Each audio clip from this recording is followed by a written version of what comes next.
আমার এই পথ চাওয়াতেই আনন্দ। আজ 7ই জানুয়ারি 2025 শুরু করলাম যাত্রা উড়িষ্যার দারিংবাড়ির উদ্দেশ্যে।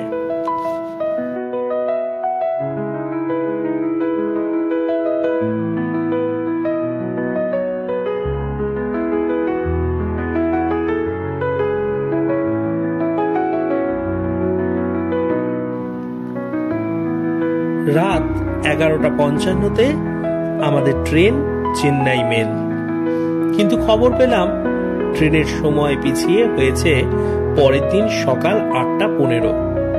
তাই অগত্যাই আমাদের সারাটা রাত অপেক্ষা করতে হলো হাওড়া স্টেশনের ওয়েটিং হলে।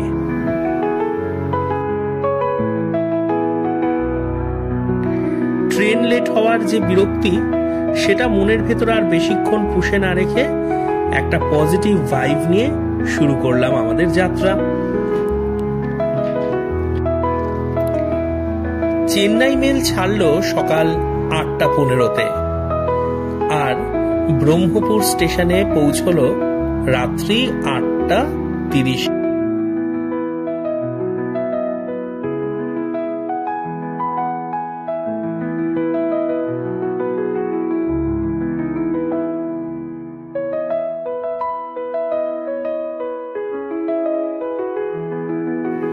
ব্রহ্মপুর স্টেশনেই আমাদের জন্য গাড়ি ঠিক করা ছিল।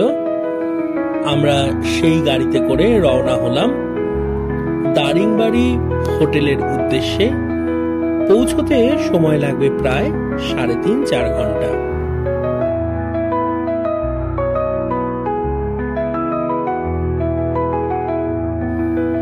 জঙ্গল ঘেরা পাহাড়ি উপত্যকার এই অন্ধকার রাত্রির দীর্ঘ রাস্তা বেশ রোমাঞ্চকর, আর এই রোমাঞ্চের অনুভূতি নিতেই আমাদের প্রকৃতির বুকে আসতে হয় বারবার।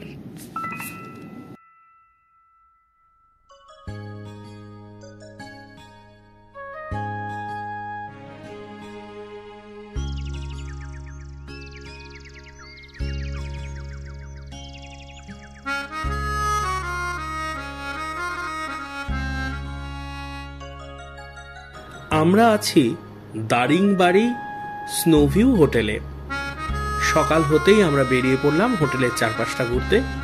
তাহলে চলুন আমাদের সঙ্গে আপনারাও বেরিয়ে পড়ুন। এখানে হোটেল আছে অনেক, তবে তার মধ্যে ভালো হোটেল বেছে নেওয়াটা খুব গুরুত্বপূর্ণ। স্নোভিউ হোটেলটা বেশ ভালো। এর চারপাশের পরিবেশ, প্রকৃতির ছোঁয়া এগুলো যেমন আছে, তেমনি হোটেলে রয়েছে অনেক রকমের সুযোগ সুবিধা। এই হোটেলে খুব ভালো একটা রেস্টুরেন্ট রয়েছে। সপরিবারে এলে সেখানে খেতে দারুণ লাগবে। তাছাড়া রয়েছে ওয়াইফাই এরও সুবিধা। সুতরাং কোনোভাবেই অসুবিধা হওয়ার কোনো জো নেই এখানে।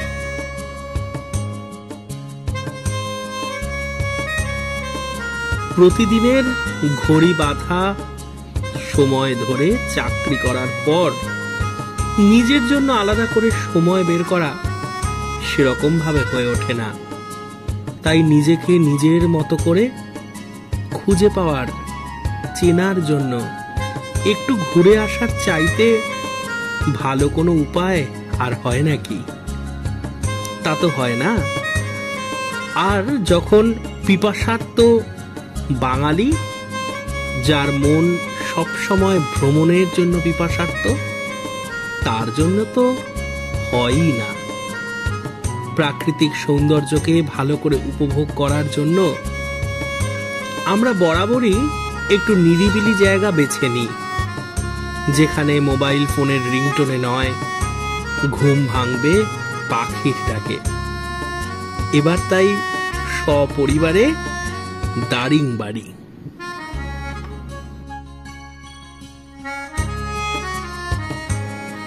চলুন দারিংবাড়ি সম্পর্কে একটু জেনে নেওয়া যাক। এটি উড়িষ্যার কান্ধমল জেলার একটি ছোট হিল স্টেশন। অনেকেই চেনেন একে কাশ্মীর অফ ওড়িশা নামে।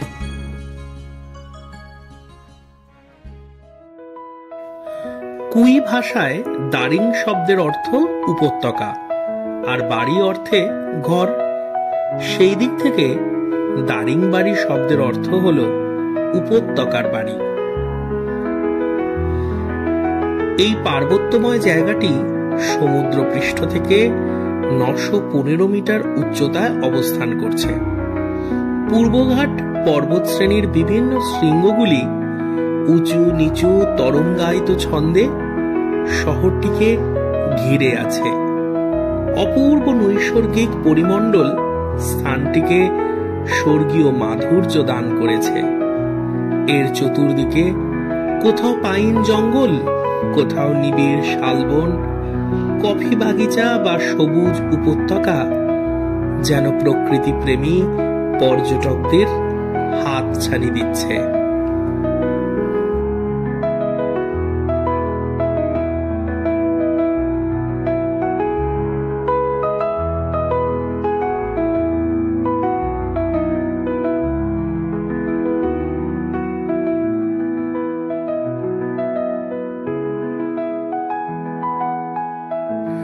উড়িষ্যা বললেই আমাদের মনে হয় পুরীর সমুদ্র, কিন্তু দারিংবাড়ি এমন সুন্দর এক জায়গা যেখানে পাহাড়, নদী, ঝর্ণা, সমুদ্র সবকিছু একসঙ্গে পাওয়া যায়।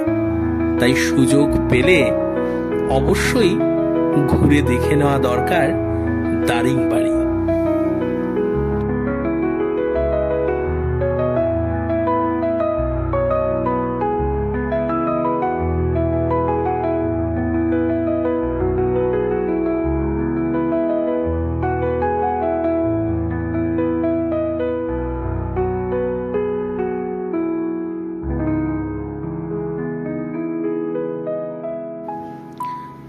আমরা ব্রেকফাস্ট সেরে রেডি হয়ে বেরিয়ে পড়লাম।